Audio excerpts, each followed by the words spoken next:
अस्सलामुअलैकुम my YouTube family, क्या हाल चाल हैं, कैसे हैं आप सब। वेलकम टू आवर हम दो हमारे तीन व्लॉग्स। आज के व्लॉग में मैं आपके साथ शेयर करूंगी अपनी फ्राइडे की रूटीन। इस दिन ना बड़ी यारमी थी तो मैंने दिलाना था ख़त्म, बच्चों में तकसीम करना था।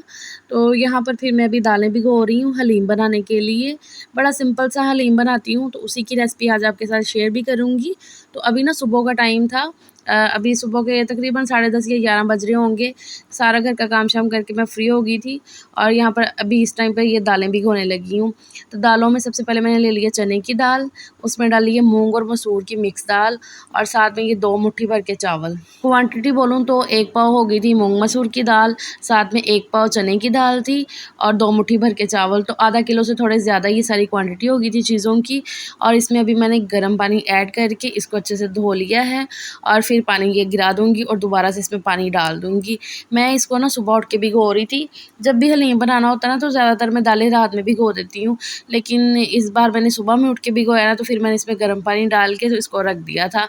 उसके बाद मैं आ गई थी फ़ौरन से अपनी ये जो ना स्किन केयर, अभी मैंने कुछ भी नहीं किया था। जैसे ही शावर लिया फ़ौरन से जाके मैंने पहले दालों को भिगो दिया था और फिर आई थी ये लगाने के लिए अपने हाथों पाँव पे क्रीम। मैंने ये वाली क्लिप इसलिए रिकॉर्ड की क्योंकि मेरी एक बहन कमेंट कर रही थी कि आप ही इसकी रेसिपी शेयर करना, मतलब ये जो भी आपने हाथों पाँव पे लगाने के लिए क्रीम बनाई है ना।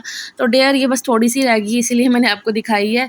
जैसे ही ख़त्म होती है ना तो इंशाल्लाह प्लेन बनाऊंगी, फिर आपके साथ भी ज़रूर से शेयर करूंगी। खैर जी, अपनी स्किन केयर वगैरह करने के बाद मैं लेट गई थी, थोड़ा वीडियो का काम शाम किया। उसके बाद अभी मैंने नमाज़ पढ़ी है उठ के ज़ोहर की, और उससे पहले ना सलीम को चाय बना दी थी मैंने। वो ना दोपहर में घर आ गए थे, उनकी तबीयत थोड़ी सी ना ढीली हुई थी। सुबह ही जब वो जाने लगे ना तब भी थोड़ी ऐसे अजीब सी लग रही थी क्योंकि उनके ना गर्दन में बल आया हुआ था। तो वो सुबह ही कह रहे थे कि मेरी गर्दन तो ऐसे ना हिल ही नहीं रही है, जैसे नस सी खिंच जाती है ना, तो इस तरीके से हुआ था उनका। तो मैंने कहा कि आप ना एक साइड पे कहीं रात भर सोए रहे हैं तो उस वजह से ऐसा हो गया है। तो वो चले तो गए थे सुबह शॉप पे, लेकिन फिर दोपहर में घर वापस आ गए। तो अभी उनको मैंने चाय शाय दी, उससे पहले मेडिसिन खा के फिर चाय पी के तो फिर लेट गए थे वो। तो मैं नमाज़ पढ़ के फ़ौरन से आ गई हूँ किचन में, हलीम बनाने की तैयारी करने लगी, मतलब हलीम बनाने लगी हूँ। तैयारी मैंने काफ़ी हद तक कर दी थी। अच्छा, यहाँ पर अभी मैंने ये जो दालों को भिगोया था, दालें और चावल वगैरह को, उनको मैंने पानी में उतार के इस पतीली में डाला, इसमें पानी डाला, साथ में थोड़ा नमक और हल्दी डाल दी दालों के हिसाब से। मतलब ये जितनी भी चीज़ें मैंने ली थी हलीम बनाने के लिए, तो ये अभी यहाँ पर बॉईल हो रही हैं। दाल हो कोई भी, आप उसको जितना धीमी आंच पे पकाएंगे, बॉईल करेंगे, वो उतना जल्दी बॉईल होगी। ना कि अगर आप तेज़ आंच कर दोगे ना कि जल्दी जल्दी बॉईल हो जाए, तो उस तरीके से कभी भी जल्दी बॉईल नहीं होती है, गलती नहीं है दाल। तो जितना धीमी आंच होगी ना दाल उतनी जल्दी गलेगी। ये भी एक टिप है आप सबके लिए। अच्छा, यहाँ पर मैंने अभी तैयारी कर दी है सारी। तो ये कुछ मैंने प्याज काट के रखे हुए हैं मसाले के लिए और कुछ फ्राई करने के लिए। चिकन वहाँ पर धुल के रखा हुआ है, टमाटर कट करके रखे हैं, अदरक लहसुन मैंने इस डब्बी में डाल लिया था पीसने के लिए, साथ में इसमें सारे खड़े गरम मसाले डाल दिए हैं। ज़ीरा, लौंग, काली मिर्च, दालचीनी का टुकड़ा और बड़ी इलायची, तेज़पत्ता, मतलब जितने भी अभी इसमें गरम मसाले आपने देखे ना, और ज़ीरा भी साबुत। तो मैंने इसी में डाल के ना साथ ही इसके पीस लूँगी। पीसना तो था इन सारी चीज़ों को, तो फिर मैंने अदरक लहसुन के साथ ही उनको पीस लिया था। यहाँ पर अभी मैं चेक कर रही थी कि दाल हुई या नहीं हुई, तो अभी इसमें ना कसर थी, तो इसलिए मैंने फिर इसे दूसरे चूल्हे पे शिफ्ट कर दिया और यहाँ पर प्रेशर चढ़ा दिया। मैंने कहा मैं मसाले की तैयारी कर लेती हूँ क्योंकि फिर ना थोड़ी देर हो रही थी, क्योंकि मगरिब से पहले पहले ख़त्म दिलाना होता है, तो फिर इस वजह से। तो मैंने दालों को दूसरी साइड पे कर दिया। यहाँ पर अभी मैंने ना प्रेशर कुकर में डाल लिया था ऑयल और साथ ही इसमें ना प्याज ऐड कर दिया। अच्छा, मैंने प्याज और टमाटर को ना थोड़ा मोटा मोटा ही काटा था क्योंकि मुझे ये सारे मसाले को करना था बाद में ब्लेंड, तो इस वजह से ना मैंने फिर मोटा मोटा ही रहने दिया। तो प्याज को मैंने थोड़ा सा ना ज़रा सॉफ्ट कर लिया था, फिर इसमें चिकन ऐड किया, चिकन की भुनाई कर ली, उसको मतलब थोड़ा सा ना ब्राउन सा कर लिया था। हलीम में ना ज़्यादा चिकन फ्राई नहीं करना होता, वरना क्या होता है जब बोटियाँ ब्लेंड होती हैं ना तो वो थोड़ी हार्ड हार्ड सी रह जाती हैं, तो फिर दांतों में फंसती हैं। तो इसलिए मैंने इतना ज़्यादा नहीं इन्हें फ्राई किया था, बस ये था कि चिकन का कलर थोड़ा चेंज हो गया था। फिर इसमें मैंने वो अदरक लहसुन के साथ जो मसाले पीस के रखे थे वो डाले और फिर इसमें टमाटर ऐड कर दिए। टमाटर भी मैंने मोटे मोटे ही काटे हुए हैं क्योंकि मैंने सारी चीज़ों को फिर ब्लेंड ही कर देना था। अच्छा, अभी हल्दी पाउडर, नमक, लाल मिर्च पाउडर और इसमें नमक अभी मैं देख के डालूँगी क्योंकि नमक मैंने पहले भी डाला था दाल को बॉईल करते हुए भी। और अभी ये जो मैं मसाला डाल रही हूँ ना नेशनल का हलीम मसाला, इसमें भी नमक होता है, तो फिर इस वजह से ना मैंने थोड़ा ही डाला था। तो ये जो मसाला है ना मैंने तकरीबन 2 चम्मच इतना डाला होगा क्योंकि क्वांटिटी के हिसाब से ना चिकन भी था, फिर दालों की भी क्वांटिटी मिला के ना तो 1 किलो जितना बन जाता है। तो अभी इन सारी चीज़ों को अच्छे से मिक्स करूँगी, टमाटर को गलने तक ज़रा पका लूँगी। और तब तक आ गई थी मैं बाहर आटा गूँदने के लिए। तो मैंने कहा अभी आटा छान लेती हूँ, तो तब तक मसाला भुन जाएगा, उसमें पानी डाल के प्रेशर लगा के ना, तो फिर मैं यहाँ पर आटा गूँध लूँगी। तो इस तरीके से जो ना मैं मैनेज करते हुए चल रही थी, क्योंकि मगरिब से पहले ख़त्म दिलाना था, बच्चों में तक़सीम करना था सब, तो इस वजह से मैं लगी हुई थी जल्दबाज़ी में ना। हालाँकि मैं ना आ गई थी, 2:30 बजे मैं किचन में आ गई थी, लेकिन ना छोटी-छोटी बड़ी तैयारियाँ होती हैं और बीच में बच्चों का भी कुछ ना कुछ काम निकलता ही रहता है। ख़ैर यहाँ पर मसाला भुन गया था, तो उसमें मैंने पानी डाल के उसको प्रेशर लगा आई हूँ और यहाँ पर आ गई थी मैं आटा गूँधने के लिए। आटा थोड़ा ज़्यादा क्वांटिटी में गूँधना था, क्योंकि मैं रोटियाँ घर में ही बना के तो फिर तक़सीम करूँगी। बहुत कम ऐसा होता है कि मैंने तक़सीम करना हो तो मैं बाहर से रोटी या नान वगैरह मंगवाऊँ, क्योंकि जितना अब घर में बना के अपने हाथों से बाँटोगे, उतना जो ना ज़्यादा सवाब मिलेगा। तो इसलिए जो ना मैं यही प्रेफ़र करती हूँ कि जब भी ख़त्म वगैरह दिलाना हो ना, तो मैं रोटी वगैरह घर में सब कुछ घर में अच्छे तरीके से बनाऊँ और फिर तक़सीम करूँ बच्चों को। अच्छा, आटा गूँध के मैंने रख दिया। अभी यहाँ पर आ गई थी मैं अंदर किचन में, तो यहाँ पर मैंने कुकर खोल दिया था, प्रेशर निकल चुका था। तो अभी मैं चिकन को चेक कर लेती हूँ।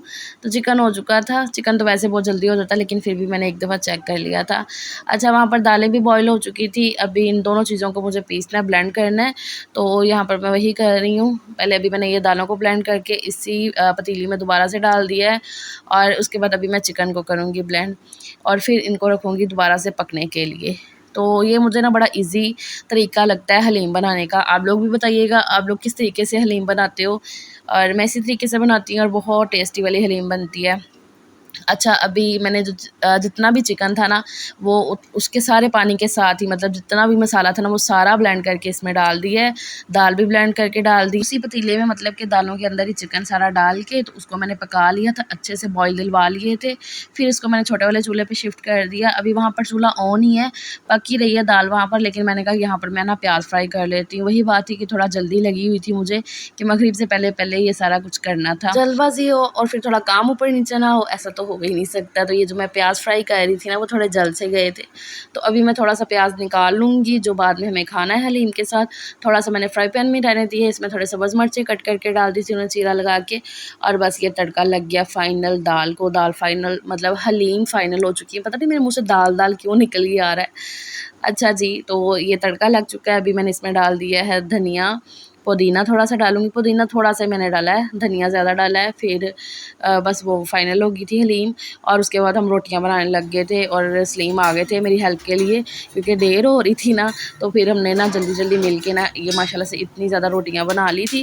इनको ना मैंने फैला के रख दिया था ताकि जल्दी जल्दी ठंडी हो जाए, क्योंकि बच्चों को तकसीम करनी थी ना। मैंने कहा बच्चों के हाथ जले ना, और हलीम डाल के ना मैंने फ्रिज में रख दी थी, ऊपर वाले खाने में, मतलब फ्रीज़र में, ताकि वो भी जल्दी जल्दी से ठंडी हो, तो बच्चों को जब तकसीम करें तो वो अच्छे से इसे पकड़ सकें और खा सकें। मतलब क्या होता है, वरना क्या दाल गर्म वगैरह रहेगी ना, तो उनके हाथों पे लगती रहेगी। तो फिर उसके बाद हमने ये सारा तकसीम भी कर दिया था। वो मैंने कुछ भी रिकॉर्ड नहीं किया, वो क्या रिकॉर्ड करना बनता था। तो फिर ना फ़ौरन से मगरिब की अज़ान हो गई थी। जैसे मैं तकसीम करके आई हूँ ना ऊपर, तो मगरिब की अज़ान हो गई। फिर मैंने नमाज़ पढ़ी है यहाँ पर, और फिर अभी लग गए हम खाना खाने के लिए खुद के लिए। तो ये सारे लवाज़मात जी, सब्ज़ मिर्चें, प्याज और पुदीना, धनिया, फ्राई प्याज, इसके बगैर तो भई हलीम अधूरी है, हलीम हलीम लगती नहीं है। ये सारी चीज़ें ना हो तो वो सारा मैंने तैयार कर लिया था। तो अभी हम लग गए हैं खाना शाना खाने के लिए। इसके बाद हमें कहीं निकलना भी था। वो कहाँ गए थे वो भी आपको नेक्स्ट व्लॉग में बताएँगे भी हम कहाँ गए थे। ऐसे मैं थोड़ी बता सकती हूँ आपको। और ज़यान साहब लगा हुआ है मोबाइल पे, मुझे याद नहीं इस टाइम पे थोड़ी बात ही कुछ कर रहे थे, लेकिन क्या हुआ कि टीवी का वॉल्यूम ज़्यादा था, तो इस वजह से मुझे म्यूट करना पड़ रहा है। खैर जी, ये थी मेरी आज की वीडियो। आपको ये वीडियो ज़रा सी भी अच्छी लगी हो तो फिर लाइक करना है, चैनल को सब्सक्राइब ज़रूर से प्लीज़ कर दीजिएगा, और साथ ही बेल के आइकन को लाजमी दबाया करें, ताकि मैं जब भी वीडियो अपलोड करूँ तो आपको उसका नोटिफिकेशन मिल जाया करे। तो ये देखो बड़ी प्यारी सी प्लेट सजा दी है सलीम ने। चलें फिर अल्हम्दुलिल्लाह से खाना खाते हैं, अल्लाह ताला का लाख शुक्र अदा करते हैं। अपना आप बहुत सा ख्याल रखिएगा, मुझे अपनी दुआओं में ज़रूर याद रखिएगा, चैनल को सब्सक्राइब कर दीजिएगा। अल्लाह हाफ़िज़।